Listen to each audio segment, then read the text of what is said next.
Hola queridos oyentes, bienvenidos una vez más a Ecos del Pasado, ese refugio donde las vidas más extraordinarias de la humanidad cobran vida para acompañarte en tus momentos de tranquilidad y reflexión. Soy Jorge, tu anfitrión, y si es la primera vez que nos acompañas, te invito cordialmente a suscribirte a nuestro canal, activar la campanita de notificaciones y dejar tu like si esta historia resuena en tu corazón.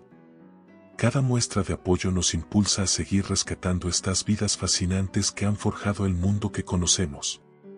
Ponte cómodo, relájate y prepárate para viajar a la Francia revolucionaria, a una época donde un joven corso de familia humilde estaba destinado a convertirse en el hombre más poderoso de Europa. Esta noche conoceremos la vida del emperador que redibujó el mapa del continente, del general que inspiró a todos los libertadores de América Latina, del amante que perdió su gran amor por ambición política. Esta es la historia de Napoleón Bonaparte, el pequeño cabo que se coronó a sí mismo emperador, el estratega que nunca perdió una batalla hasta que el destino le enseñó que incluso los genios tienen límites. Una historia de gloria militar, pasión amorosa, poder absoluto y una caída tan dramática que su nombre se volvió sinónimo de ambición desmedida. El niño de Córcega, un extranjero en tierra francesa. Nuestra historia comienza el 15 de agosto de 1769, en Ajaccio, Córcega, apenas un año después de que esta isla mediterránea fuera vendida por la República de Génova a Francia. Allí nació Napoleón Bonaparte, en una familia de pequeña nobleza que había luchado por la independencia corsa contra el dominio francés. Su padre, Carlo Bonaparte, era abogado y representante de la nobleza corsa ante el rey de Francia. Su madre, Leticia Ramolino, era una mujer de carácter férrea, devota católica, que gobernaría su numerosa familia con disciplina militar. Napoleón fue el segundo de 8 hijos que sobrevivieron a la infancia, en una época donde la mortalidad infantil era altísima. La familia Bonaparte vivía en una situación económica precaria pero mantenía las apariencias de la nobleza. Tenían título nobiliario pero poco dinero, honor familiar pero pocas perspectivas de futuro en una isla pobre recién conquistada. Era exactamente el tipo de familia que producía jóvenes ambiciosos dispuestos a todo por ascender socialmente. El pequeño Napoleón creció hablando corso, una lengua más cercana al italiano que al francés. Físicamente era bajo para su edad, de cabello castaño y ojos grises penetrantes que ya desde niño parecían ver más allá de lo que otros percibían. Su carácter era explosivo, alternando entre episodios de furia intensa y periodos de concentración absoluta.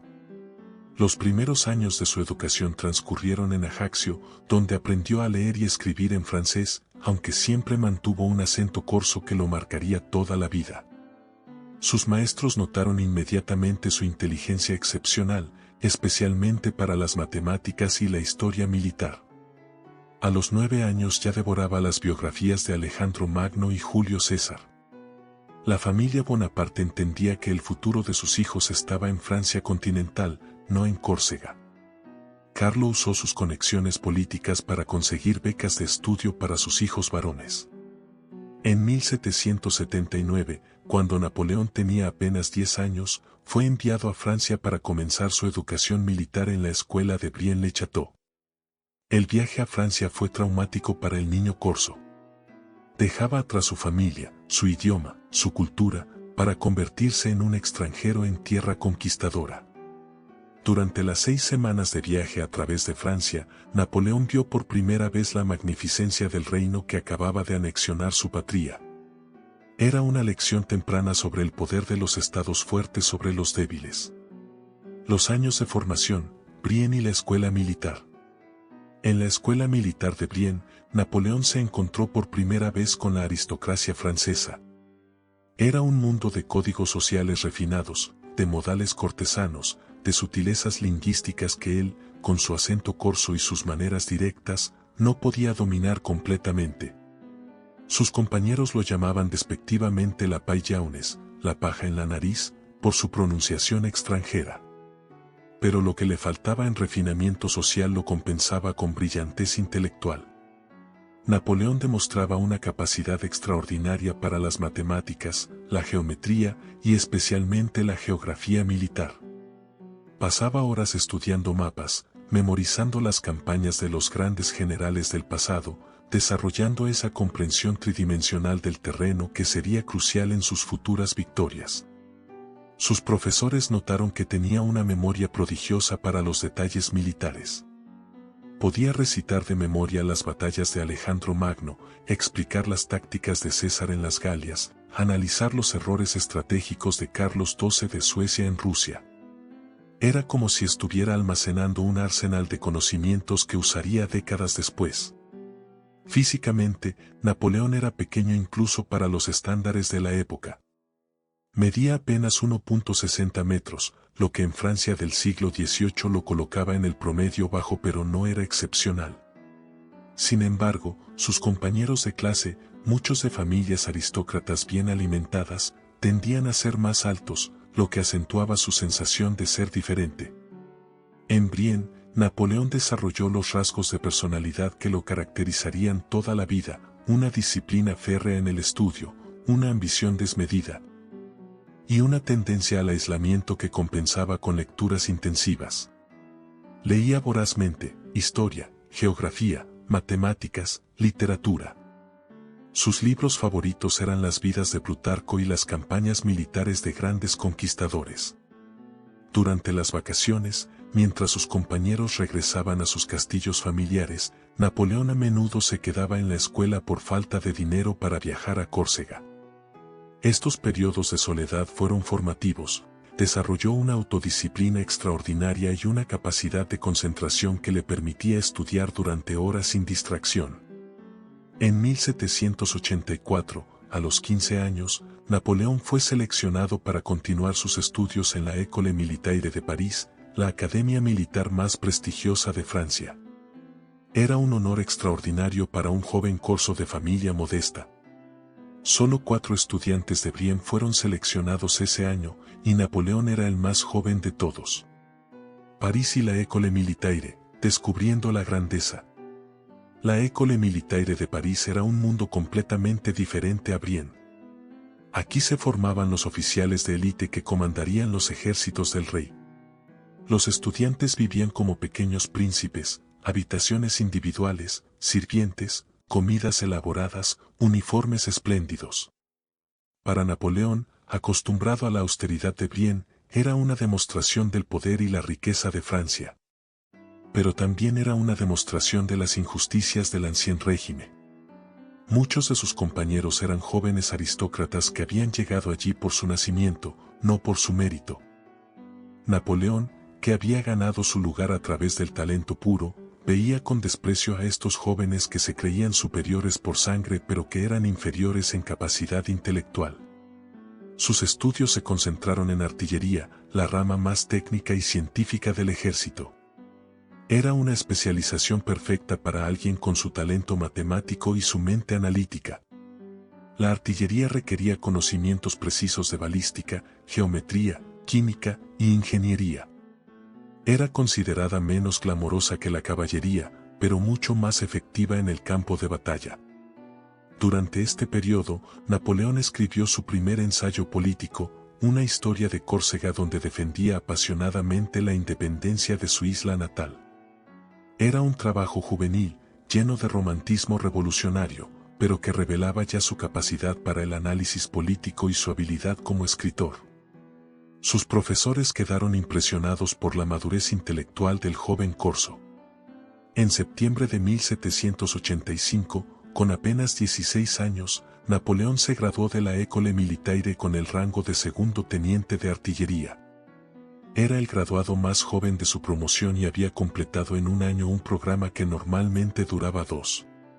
Sus calificaciones eran excepcionales en materias técnicas, aunque sus superiores notaban que tenía problemas de disciplina y una tendencia preocupante a cuestionar la autoridad.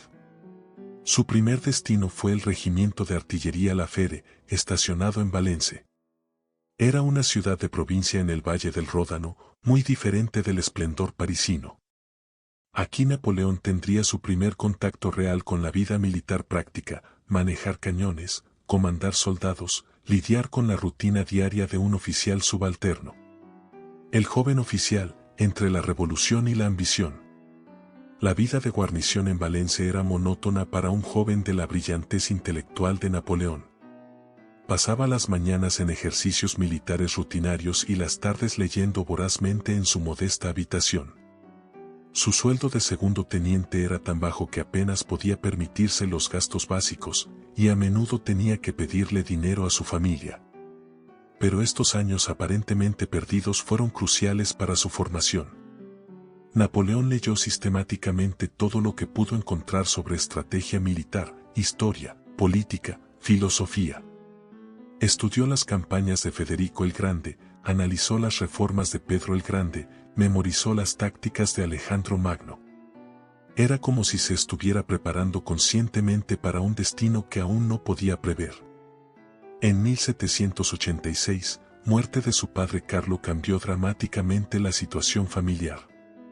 Napoleón, con apenas 17 años, se convirtió de facto en el jefe de familia. Su madre Leticia quedó viuda con 8 hijos que mantener y una situación económica precaria.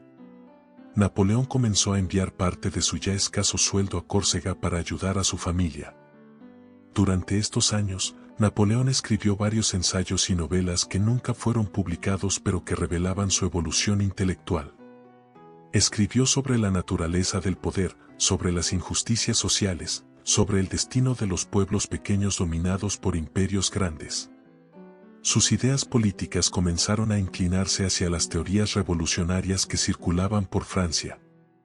El estallido de la Revolución Francesa en 1789 encontró a Napoleón en Auxonne, donde había sido trasladado con su regimiento. Las noticias de la toma de la Bastilla, de la Declaración de los Derechos del Hombre, de la abolición del feudalismo, electrizaron al joven oficial corso. Por primera vez veía la posibilidad de un mundo donde el mérito importara más que el nacimiento. Napoleón abrazó inicialmente los ideales revolucionarios con entusiasmo genuino. Creía en la igualdad de oportunidades, en la carrera abierta al talento, en la destrucción de los privilegios aristocráticos que habían limitado sus propias oportunidades. Para un joven ambicioso de origen modesto, la revolución representaba la apertura de posibilidades infinitas. Pero la revolución también trajo caos al ejército francés. Muchos oficiales aristocráticos emigraron o fueron ejecutados, dejando un vacío de liderazgo que jóvenes oficiales como Napoleón podrían llenar. Era una oportunidad histórica para alguien con su talento y ambición, una meritocracia militar nacida de la destrucción del viejo orden. Córcega y las primeras ambiciones políticas.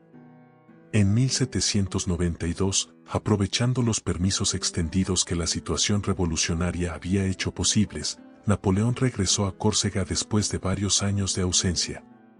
Encontró su isla natal convulsionada por las mismas tensiones políticas que desgarraban Francia, pero con el añadido de las viejas rivalidades locales y los sueños de independencia que nunca habían muerto completamente. Pasquale Paoli, el héroe de la independencia corsa que había sido exiliado por Francia, había regresado triunfalmente como gobernador de la isla. Napoleón, que desde niño había admirado a Paoli como el libertador de su patria, esperaba convertirse en uno de sus lugartenientes más importantes. Tenía apenas 23 años, pero ya se veía a sí mismo como una figura política significativa. Sin embargo, el encuentro con Paoli fue decepcionante. El viejo líder veía en Napoleón a un joven demasiado ambicioso, demasiado afrancesado, demasiado influido por las ideas revolucionarias continentales. Paoli prefería un tipo de independencia corsa más tradicional, basada en las viejas costumbres locales, no en los experimentos políticos franceses. La ruptura se precipitó cuando Napoleón intentó tomar por la fuerza la ciudadela de Ajaccio con soldados de la Guardia Nacional. Era un intento de golpe de mano que falló completamente y que puso a toda la familia Bonaparte en peligro mortal. Paoli declaró a los Bonaparte traidores a la patria corsa y enemigos del pueblo. En junio de 1793, la familia Bonaparte tuvo que huir precipitadamente de Córcega. Napoleón organizó la evacuación en una barca de pesca, llevándose a su madre, sus hermanos, sus hermanas, y las pocas posesiones que pudieron salvar. Era un exilio definitivo, nunca más regresaría a la isla donde había nacido. La huida de Córcega fue traumática pero también liberadora. Napoleón había perdido su patria, pero había ganado la claridad sobre su futuro. Sería francés, no corso, continental, no insular, revolucionario, no tradicionalista. Su destino estaba en Francia, no en los particularismos mediterráneos de su infancia. La familia se estableció en Marsella, en condiciones de pobreza que contrastaban dramáticamente con su antigua posición social en Córcega. Napoleón tuvo que usar todas sus conexiones militares para conseguir alojamiento y subsistencia para sus familiares. Era una experiencia humillante pero que fortaleció su determinación de triunfar a cualquier precio. El ascenso militar, Tolón y el nacimiento de una leyenda. En septiembre de 1793, cuando Napoleón tenía 24 años, llegó la oportunidad que cambiaría su vida para siempre. La importante base naval de Tolón se había rebelado contra la República y había entregado su flota a los ingleses. Era una traición estratégica enorme que amenazaba toda la causa revolucionaria en el Mediterráneo. El ejército republicano había sitiado Tolón, pero después de meses de asedio no había logrado avances significativos. El comandante de artillería había sido herido y se necesitaba urgentemente un reemplazo competente. Napoleón, que estaba en la zona por casualidad, se ofreció voluntariamente para el puesto. Su plan para tomar Tolón era brillante en su simplicidad. En lugar de atacar las murallas principales, que estaban fuertemente defendidas, concentraría toda la artillería republicana en el fuerte Mulgrave, que controlaba la entrada del puerto. Una vez capturado este punto clave, la flota inglesa tendría que retirarse y la ciudad caería automáticamente.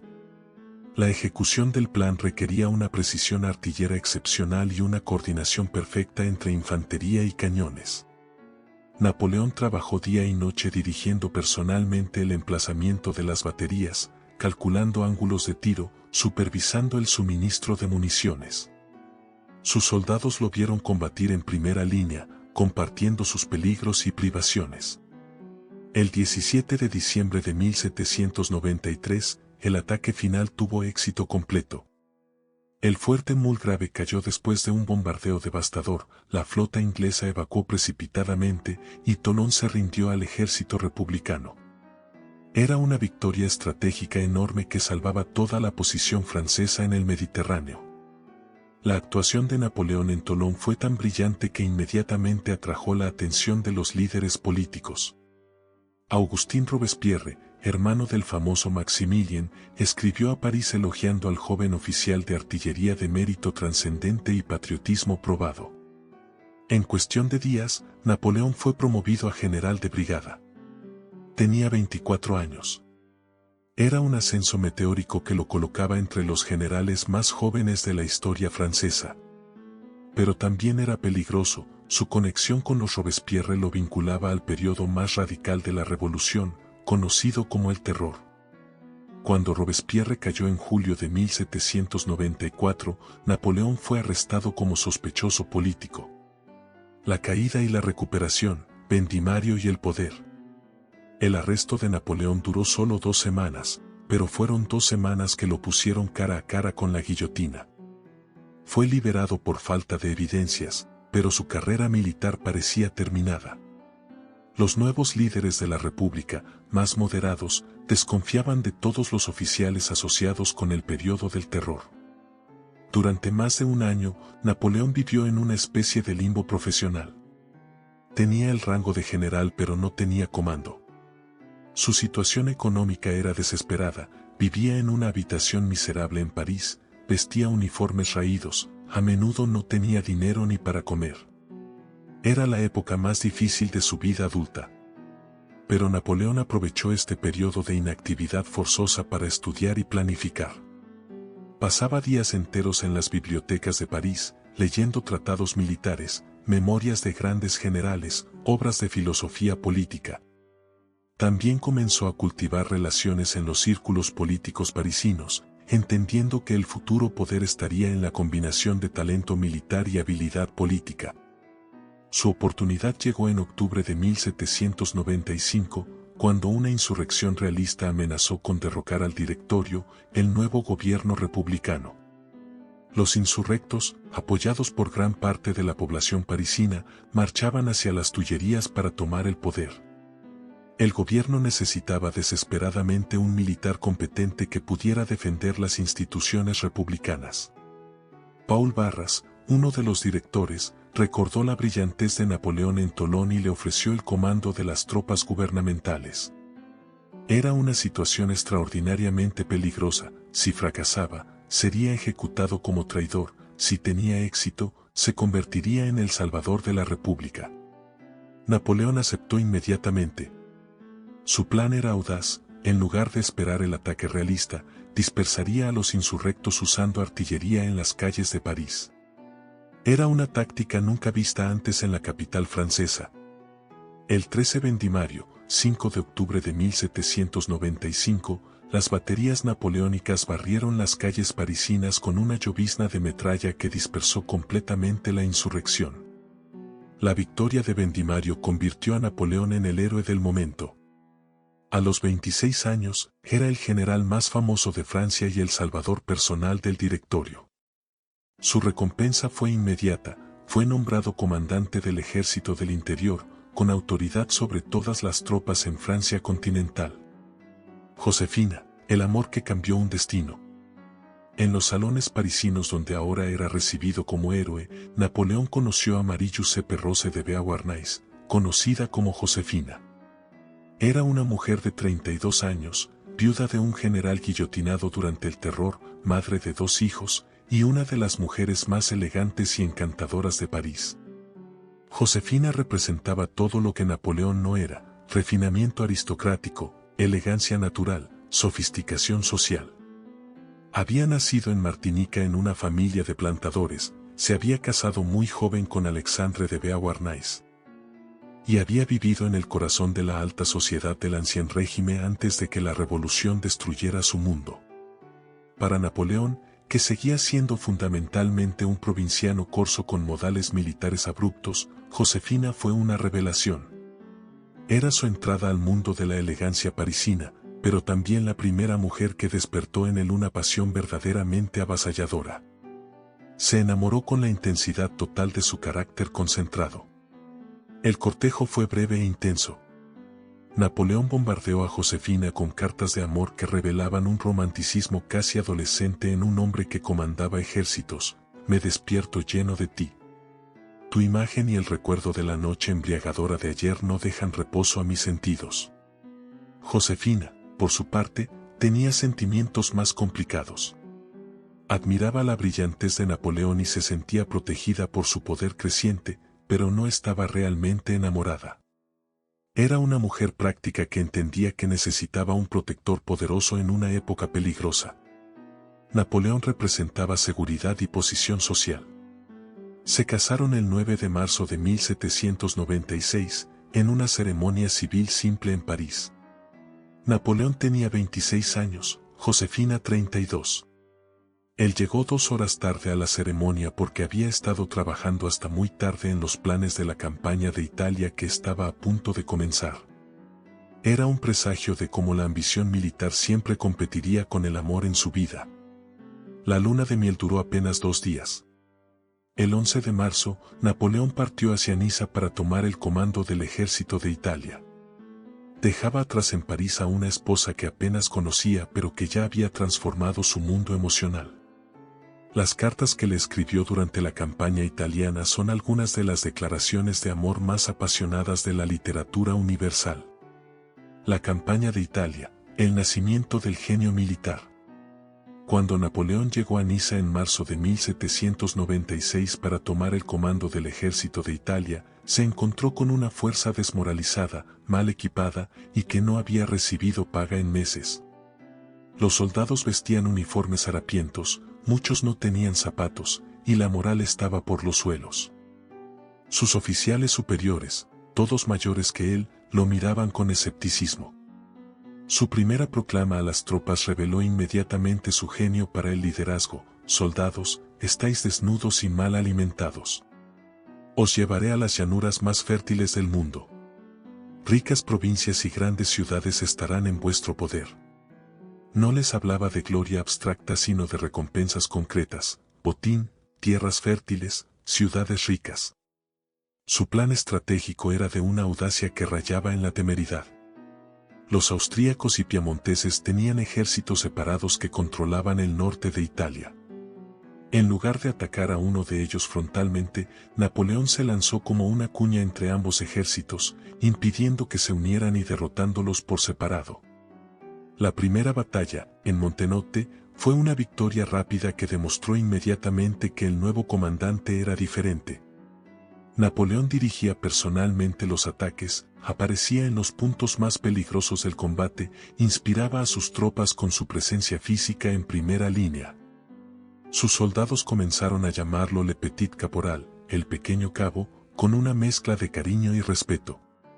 En apenas 2 semanas, Napoleón había derrotado sucesivamente a piamonteses y austríacos en Millesimo, Mondovi y Dego. Era una serie de victorias que transformó completamente la situación estratégica en el norte de Italia. El rey de Piamonte Cerdeña pidió la paz, eliminando uno de los enemigos de Francia y liberando tropas francesas para concentrarse contra Austria. Pero las victorias más espectaculares estaban por venir. En mayo de 1796, Napoleón cruzó el río Po en una maniobra de flanqueo que sorprendió completamente a los austríacos.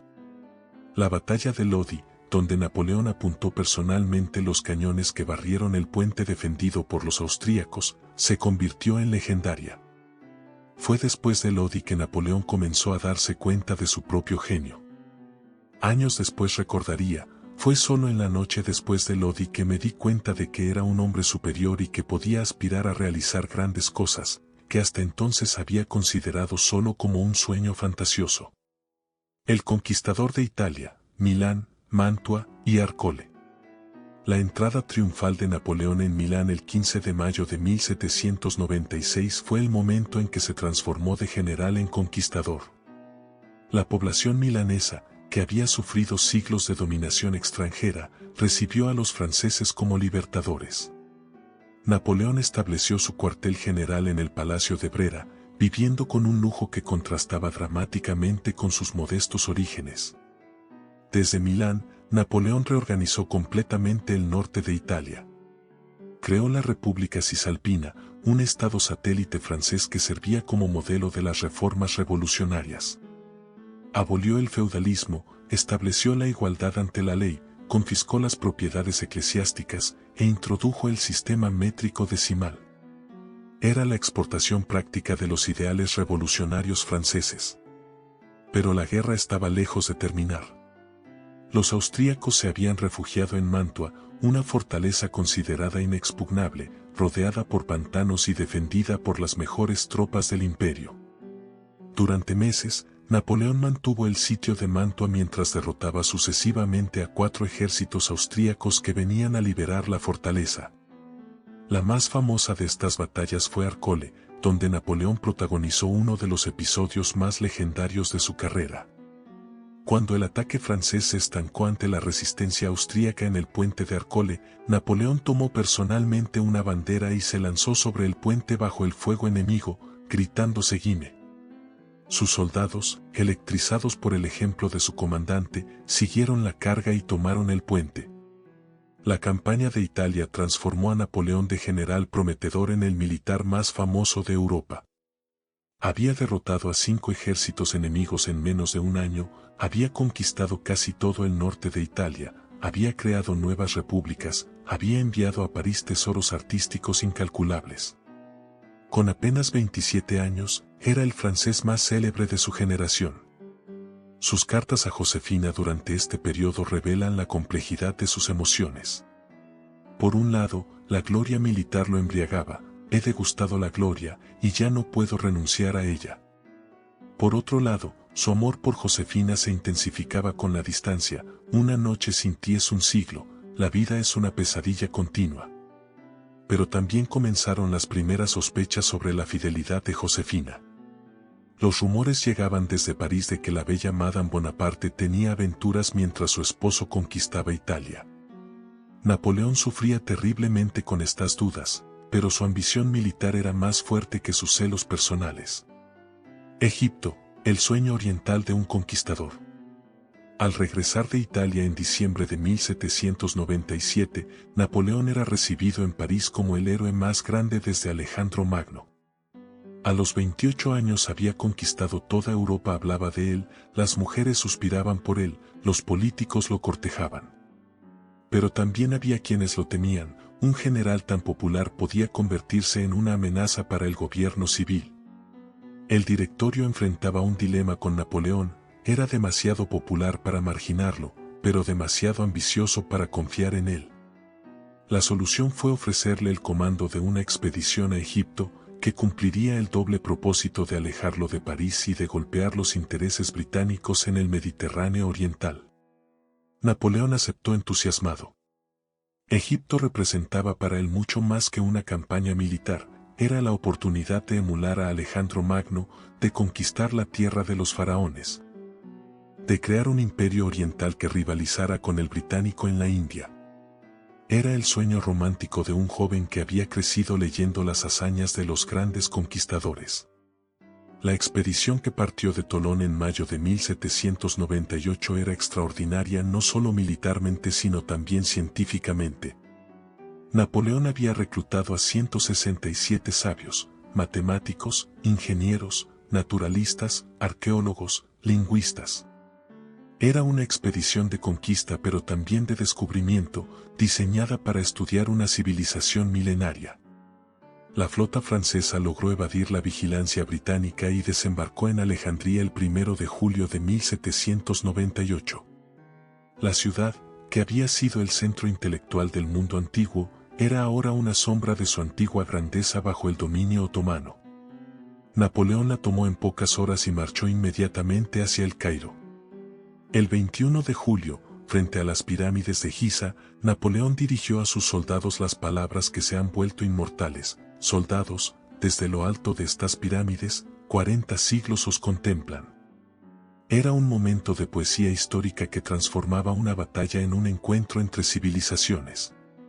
La batalla de las pirámides fue una demostración perfecta de la superioridad táctica europea sobre las fuerzas tradicionales orientales. Los mamelucos, guerreros de élite que habían dominado Egipto durante siglos, cargaron valerosamente contra los cuadros franceses pero fueron destrozados por la disciplina de fuego y las bayonetas. En pocas horas, el poder mameluco que había durado 500 años se desmoronó completamente. La entrada de Napoleón en el Cairo fue triunfal, pero también reveladora de las complejidades de gobernar una sociedad completamente diferente.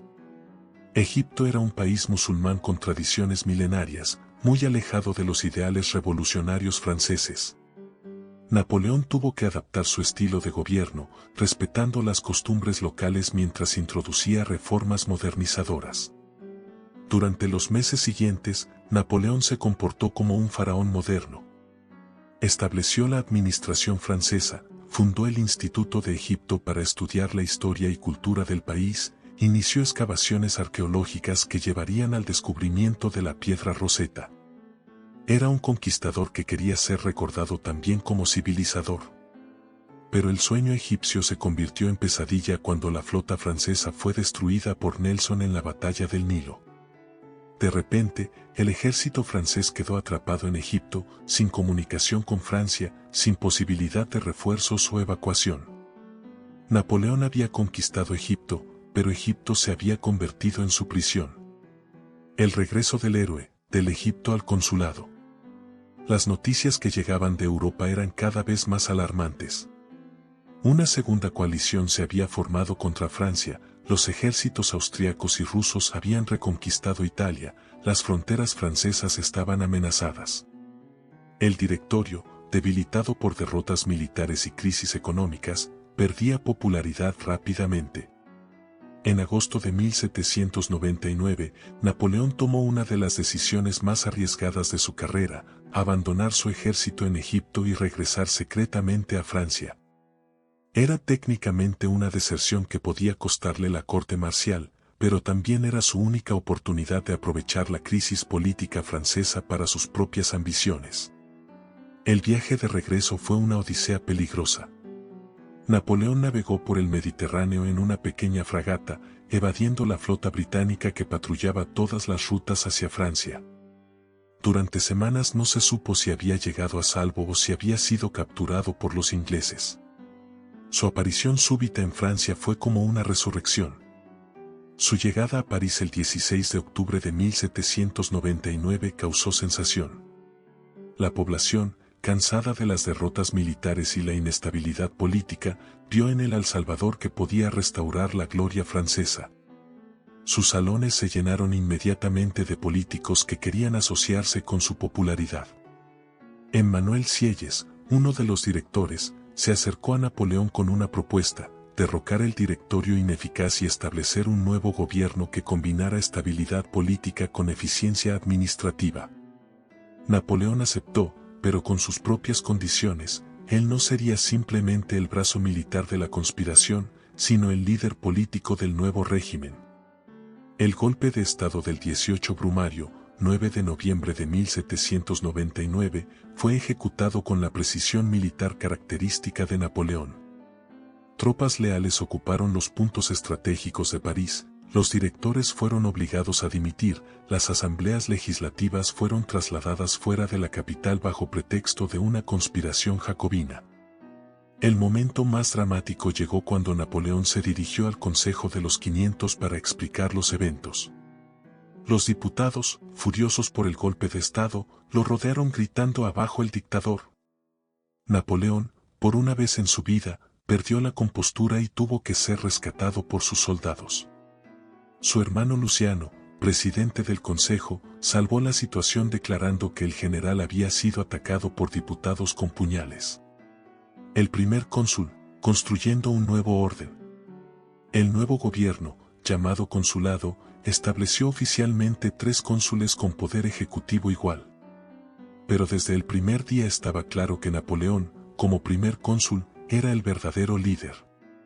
Sus 2 colegas, Sieyès y Roger Ducos, pronto fueron reemplazados por figuras más dóciles que no competían con su autoridad. A los 30 años, Napoleón se había convertido en el hombre más poderoso de Francia. Pero entendía que la legitimidad política requería más que la fuerza militar, necesitaba resultados concretos que mejoraran la vida de los franceses. Su gobierno se caracterizó por una eficiencia administrativa sin precedentes en la historia francesa. Su primera prioridad fue la pacificación interna.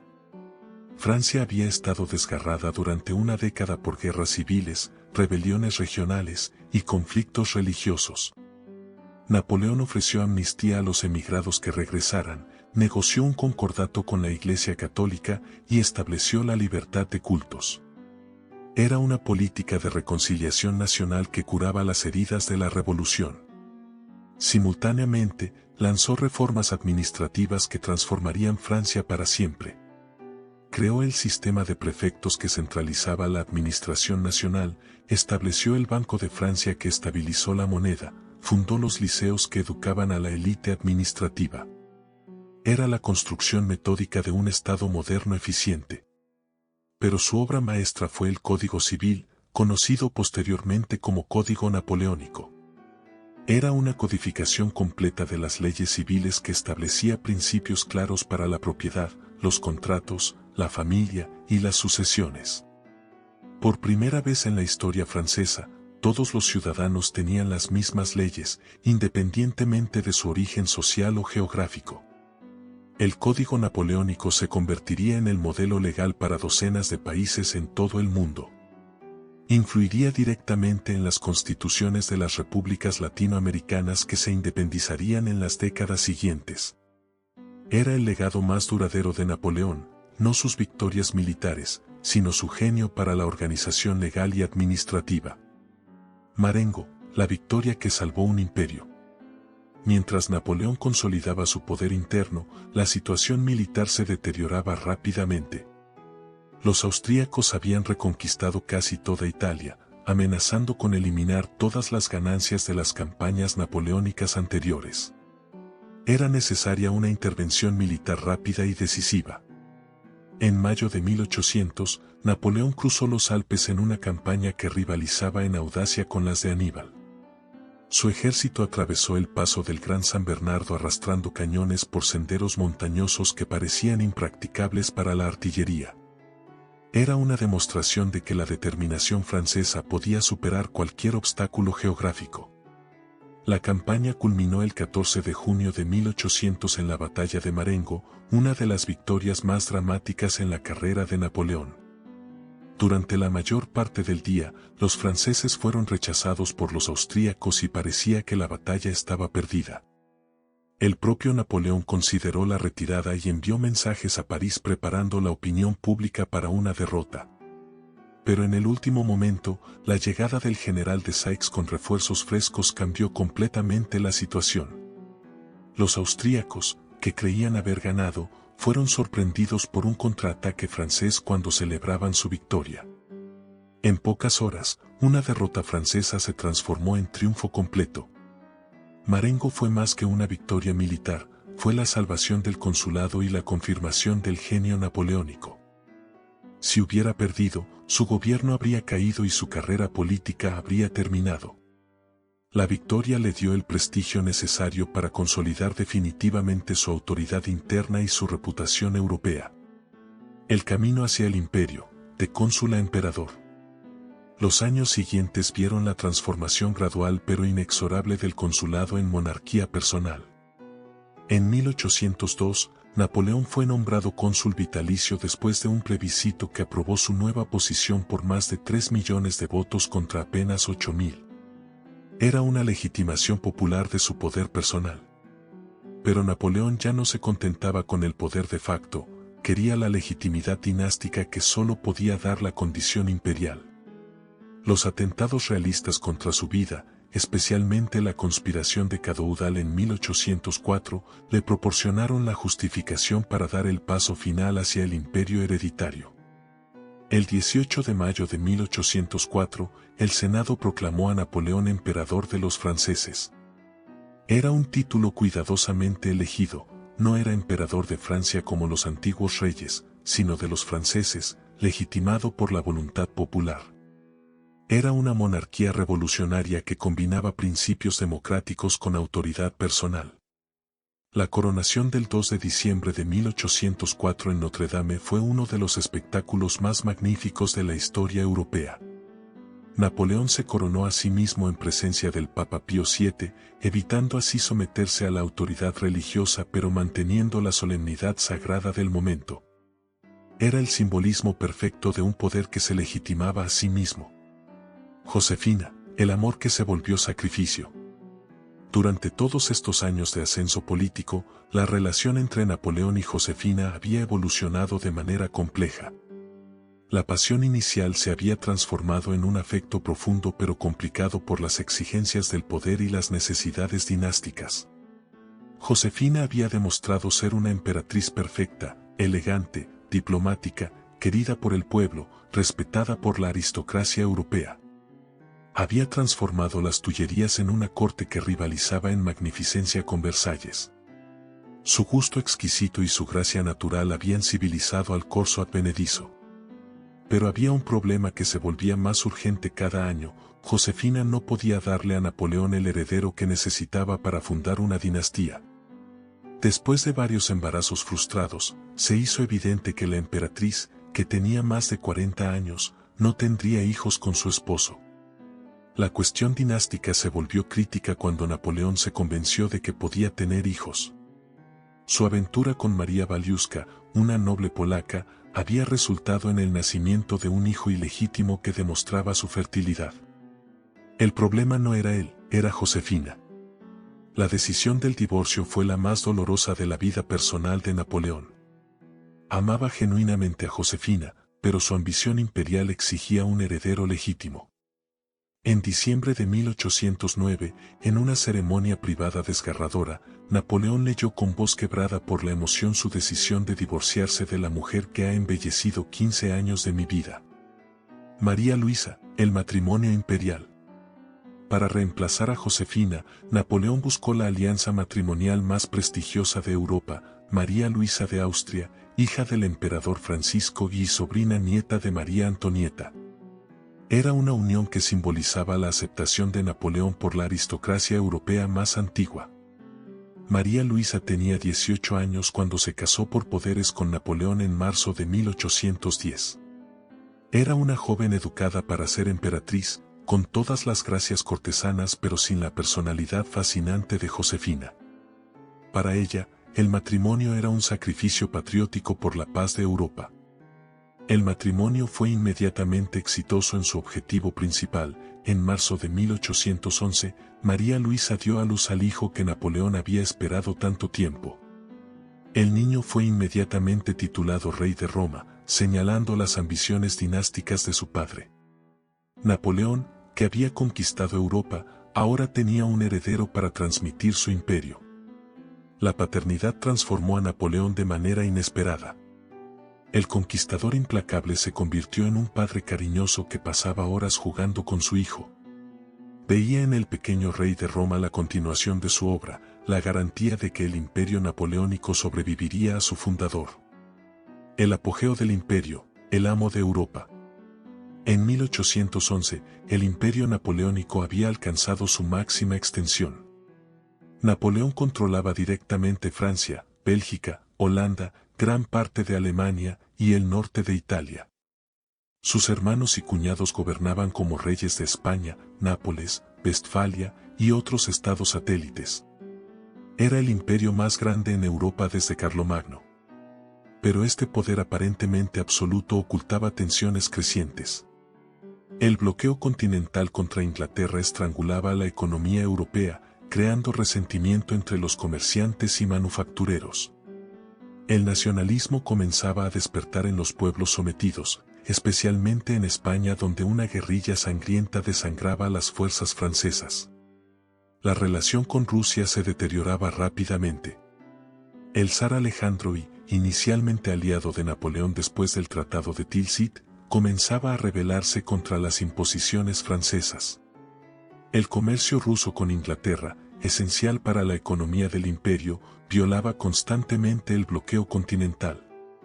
Napoleón se convencía gradualmente de que una guerra contra Rusia era inevitable. Su lógica era implacable: si no podía obligar a Rusia a respetar el bloqueo, todo el sistema continental se desmoronaría. Inglaterra, protegida por su insularidad, solo podía ser derrotada por el aislamiento económico completo. La campaña de Rusia, el principio del fin. En junio de 1812, Napoleón cruzó el río Niemen con la Grande Armée, el ejército más grande que Europa había visto jamás, 600.000 hombres de todas las nacionalidades del continente. Era una fuerza multinacional que representaba el cenit del poder napoleónico. La estrategia rusa de evitar batallas decisivas y retirarse constantemente hacia el interior frustró completamente los planes franceses. Napoleón esperaba una campaña rápida que terminara con la capitulación rusa después de una o dos grandes batallas. En su lugar, se encontró persiguiendo un enemigo evasivo por las inmensidades rusas. La batalla de Borodino, librada el 7 de septiembre de 1812, fue la más sangrienta de todas las guerras napoleónicas. Más de 70.000 hombres murieron o fueron heridos en un solo día, pero no hubo vencedor claro. Los rusos se retiraron, pero el ejército francés quedó fatalmente debilitado. La entrada en Moscú parecía el triunfo final, pero se convirtió en trampa mortal. Los rusos habían evacuado y incendiado la ciudad, dejando a los franceses en una capital vacía y en llamas. Napoleón esperó un mes en el Kremlin que el zar pidiera la paz, pero Alejandro se mantuvo inflexible. La retirada que comenzó en octubre se convirtió en una de las catástrofes militares más grandes de la historia. El invierno ruso, las enfermedades, los ataques de cosacos y guerrilleros destruyeron sistemáticamente la Grande Armée.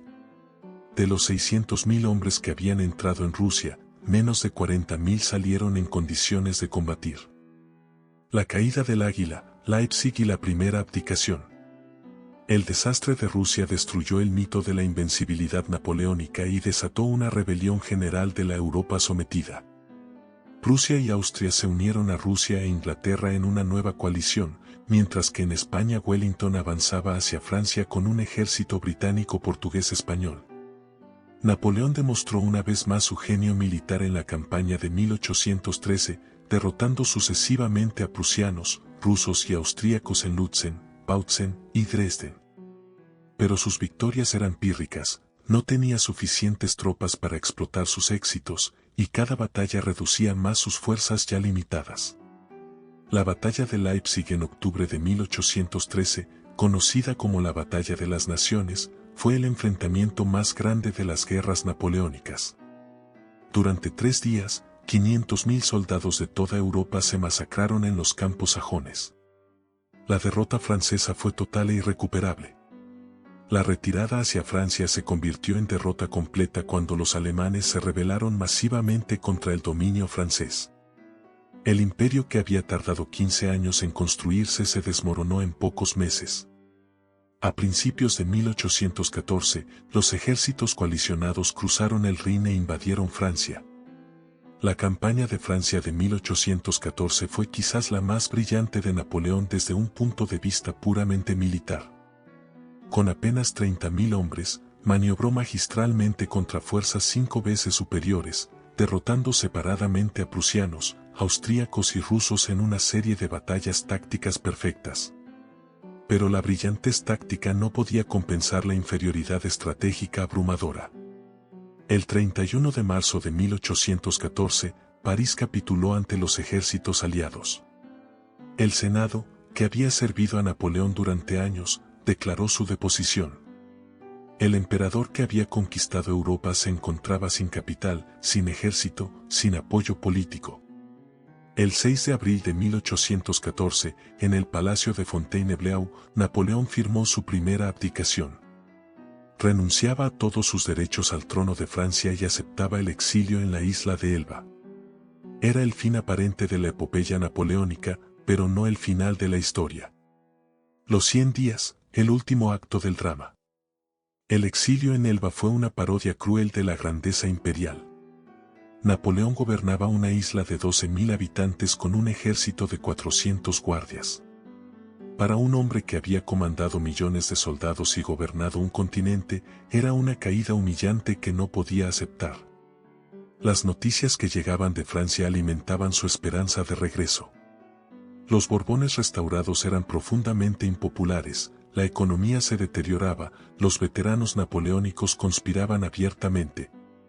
Francia parecía lista para recibir nuevamente a su emperador. El 1 de marzo de 1815, Napoleón desembarcó en Golfe Juan con apenas 1.000 hombres. Era una apuesta desesperada que dependía completamente de su capacidad para reavivar la lealtad francesa. El gobierno de París envió tropas para arrestarlo, pero sucedió algo extraordinario. En lugar de combatir, se unieron a él. La marcha hacia París se convirtió en un triunfo espontáneo. En cada ciudad, las multitudes aclamaban al emperador que regresaba. Los regimientos enviados para capturarlo se pasaban a sus filas gritando «¡Viva el emperador!». Era una demostración del carisma personal que seguía ejerciendo sobre Francia. El 20 de marzo, Napoleón entró en las Tullerías sin haber disparado un solo tiro. Luis XVIII había huido precipitadamente y Francia había recuperado a su emperador en apenas 20 días. Era uno de los regresos más espectaculares de la historia política. Pero Europa no aceptaría el retorno napoleónico. Inmediatamente se formó la Séptima Coalición y 700.000 soldados aliados comenzaron a concentrarse en las fronteras francesas. Napoleón tenía que ganar rápidamente o ser aplastado por la superioridad numérica enemiga. Waterloo, el fin de un sueño imperial. La campaña de Waterloo comenzó el 15 de junio de 1815, cuando Napoleón cruzó la frontera belga con 120.000 hombres. Su plan era derrotar separadamente a Wellington y Blücher antes de que pudieran unir sus fuerzas. Era la misma estrategia que había usado brillantemente en Italia 20 años antes. Inicialmente, el plan funcionó. En Lynch, Napoleón derrotó a los prusianos de Blücher, mientras que en Quatre Bras sus lugartenientes contenían a Wellington. Parecía que la magia napoleónica seguía funcionando y que podría repetir sus milagros militares de juventud. Pero el 18 de junio, en los campos de Waterloo, todo salió mal. La lluvia de la noche anterior había empapado el terreno, retrasando el ataque francés. Napoleón, quizás enfermo, no mostró su genio táctico habitual. Sus subordinados cometieron errores que él normalmente habría evitado. La batalla se prolongó todo el día en una carnicería espantosa. Los cuadros de infantería francesa se estrellaron repetidamente contra las líneas británicas sin lograr romperlas. La caballería de Ney cargó prematuramente y fue destrozada. La Guardia Imperial, que nunca había sido derrotada, fue rechazada por primera vez en su historia. Al final de la tarde, cuando los prusianos de Blücher aparecieron en el flanco francés, la derrota se convirtió en desastre total. El ejército napoleónico se desintegró en pocas horas. El emperador, que había ganado 50 batallas, había perdido finalmente la más importante de todas. Santa Elena, el emperador prisionero. Después de Waterloo, Napoleón intentó huir a América, pero los ingleses bloquearon todos los puertos franceses. Sin opciones, se entregó al capitán del navío británico Bellerophon, confiando en la generosidad inglesa. Su carta al príncipe regente era un llamado a la magnanimidad: vengo, como Temístocles, a sentarme en el hogar del pueblo británico. Pero los ingleses no tenían intención de ser magnánimos. Napoleón fue declarado prisionero de guerra y exiliado a Santa Elena, una isla volcánica perdida en el Atlántico Sur, a miles de kilómetros de cualquier continente. Era una prisión perfecta, aislada, vigilada, imposible de escapar. La vida en Santa Elena fue una lenta agonía para el antiguo emperador. Confinado en Longwood House, una residencia húmeda e insalubre, vigilado constantemente por guardias británicos, Napoleón se consumía de aburrimiento y nostalgia. El hombre que había controlado el destino de Europa ahora discutía con burócratas sobre su comida diaria. Pero fue en Santa Elena donde Napoleón construyó su última y más duradera victoria, la leyenda napoleónica. Dictando sus memorias a los compañeros de exilio, reescribió la historia de su reinado presentándose como el campeón de la libertad, el precursor de la democracia moderna, el defensor de los pueblos oprimidos. Esta versión romántica de la epopeya napoleónica inspiró a generaciones de revolucionarios y libertadores en todo el mundo. Simón Bolívar, José de San Martín y otros líderes de la independencia americana vieron en Napoleón no al conquistador despótico sino al genio que había mostrado que los hombres excepcionales podían cambiar la historia. La muerte del Águila, 5 de mayo de 1821. Los últimos años en Santa Elena fueron de deterioro físico progresivo. Napoleón sufría de úlceras estomacales, posiblemente cancerosas, que le causaban dolores constantes. Su salud se deterioraba rápidamente en el clima tropical húmedo de la isla, agravado por la depresión psicológica del exilio. Los médicos británicos atribuían su enfermedad a problemas hepáticos causados por el clima, pero Napoleón estaba convencido de que lo estaban envenenando lentamente. Sus últimas cartas son testimonios desgarradores de un genio que se veía destruido sistemáticamente por la malicia de sus carceleros. El 5 de mayo de 1821, a las 5:49 de la tarde, Napoleón Bonaparte murió en Santa Elena. Tenía 51 años. Sus últimas palabras, según quienes lo acompañaron, fueron: France, Armée, T.T. Armée. Josephine. En su agonía final, su mente regresó a los dos grandes amores de su vida, Francia y Josefina. Su testamento fue un documento extraordinario que revelaba la complejidad de su carácter. Perdonaba a todos sus enemigos, legaba sus escasas posesiones a sus compañeros de exilio y pedía que sus cenizas fueran enterradas en las orillas del Sena, en medio del pueblo francés que tanto he amado. Los ingleses enterraron su cuerpo en Santa Elena, en una tumba sin nombre porque no pudieron ponerse de acuerdo sobre cómo llamarlo. Napoleón Bonaparte, ¿cómo había nacido? Napoleón, ¿cómo había reinado? El general Bonaparte, ¿cómo preferían sus captores? La tumba permaneció anónima durante años. El legado inmortal, el emperador eterno. La muerte de Napoleón no terminó su influencia histórica sino que la magnificó. Su leyenda, cuidadosamente construida durante el exilio, inspiró a revolucionarios y nacionalistas de todo el mundo. El siglo XIX estuvo dominado por movimientos que se reclamaban herederos del ideal napoleónico. En América Latina, los libertadores vieron en Napoleón el modelo del genio militar capaz de derrotar a los imperios europeos. Bolívar llevaba siempre un retrato de Napoleón y estudiaba sus campañas. San Martín cruzó los Andes inspirándose en el paso napoleónico por los Alpes. O'Higgins, Sucre, Santander, todos se consideraban discípulos del emperador. El Código Napoleónico se convirtió en la base legal de docenas de países. Sus principios de igualdad ante la ley, protección de la propiedad privada y laicidad del Estado influyeron en todas las constituciones liberales del siglo XIX. México, Argentina, Chile, Colombia adoptaron sistemas legales basados en el modelo napoleónico. En 1840, el rey Luis Felipe autorizó el retorno de las cenizas napoleónicas a Francia. El viaje desde Santa Elena hasta los Inválidos se convirtió en una apoteosis nacional. Millones de franceses desfilaron ante el ataúd del emperador, confirmando que su popularidad había sobrevivido a todas las derrotas. La tumba de Napoleón en los Inválidos se convirtió en lugar de peregrinación para admiradores de todo el mundo. El sarcófago de pórfido rojo, rodeado por las banderas de sus victorias, simboliza la grandeza y la tragedia de una vida que cambió el curso de la historia occidental. Su influencia trasciende la política y la guerra.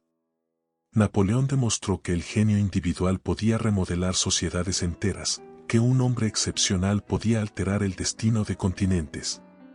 Esa lección inspiró a generaciones de líderes que creyeron poder emular su ejemplo. Pero también demostró los límites de la ambición humana. Su caída enseñó que incluso los genios más extraordinarios están sujetos a las leyes del destino, que toda grandeza lleva en sí misma las semillas de su propia destrucción. Que la historia termina humillando incluso a quienes parecen dominarla completamente. Y así termina, queridos oyentes, la vida extraordinaria de Napoleón Bonaparte, el hombre que demostró que un individuo excepcional puede cambiar el curso de la historia mundial. Pero también que ningún genio es más grande que las fuerzas históricas que pretende controlar. Napoleón fue la encarnación perfecta de las contradicciones de su época, hijo de la Ilustración pero creador de un imperio personal, defensor de la igualdad pero fundador de una nueva aristocracia. Libertador de pueblos pero conquistador despótico. Su vida refleja la complejidad de una era que destruyó el mundo antiguo sin lograr crear completamente el moderno. Su influencia en América Latina fue profunda y duradera. Los libertadores que independizaron nuestro continente lo vieron como el modelo del genio militar capaz de derrotar a los imperios europeos. Sus códigos legales influyeron en nuestras constituciones, sus ideales de eficiencia administrativa inspiraron nuestros estados nacionales, su ejemplo de ascenso por mérito propio alimentó nuestros sueños democráticos. La historia de amor con Josefina nos recuerda que incluso los hombres más poderosos están sujetos a las pasiones humanas, que el amor y la ambición luchan constantemente en los corazones excepcionales. Que a veces los sacrificios personales que exige la grandeza son demasiado dolorosos incluso para quienes están destinados a la gloria. Su caída desde las alturas del poder imperial hasta la humillación del exilio en Santa Elena es una de las tragedias más perfectas de la historia humana. Demostró que la rueda de la fortuna gira para todos, que ningún triunfo es definitivo, que incluso los conquistadores más grandes terminan siendo conquistados por el tiempo y el destino. Pero quizás la lección más importante de la vida de Napoleón es que la verdadera inmortalidad no viene de la conquista territorial sino de la influencia en las ideas. Sus ejércitos fueron derrotados, su imperio fue destruido, él mismo murió en el exilio, pero sus ideales de igualdad legal, eficiencia administrativa y carrera abierta al talento transformaron el mundo para siempre. Hoy, 200 años después de su muerte, seguimos viviendo en un mundo moldeado por la Revolución Francesa y las reformas napoleónicas. Cada vez que defendemos la igualdad ante la ley, cada vez que creemos que el mérito debe prevalecer sobre el privilegio, cada vez que soñamos con que un individuo excepcional puede cambiar la historia, estamos honrando el legado del pequeño corso que se coronó emperador. En Ecos del Pasado creemos que estas grandes vidas del pasado iluminan nuestro presente y nos inspiran para el futuro.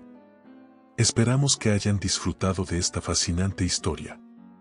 Nos vemos en la próxima. Hasta pronto.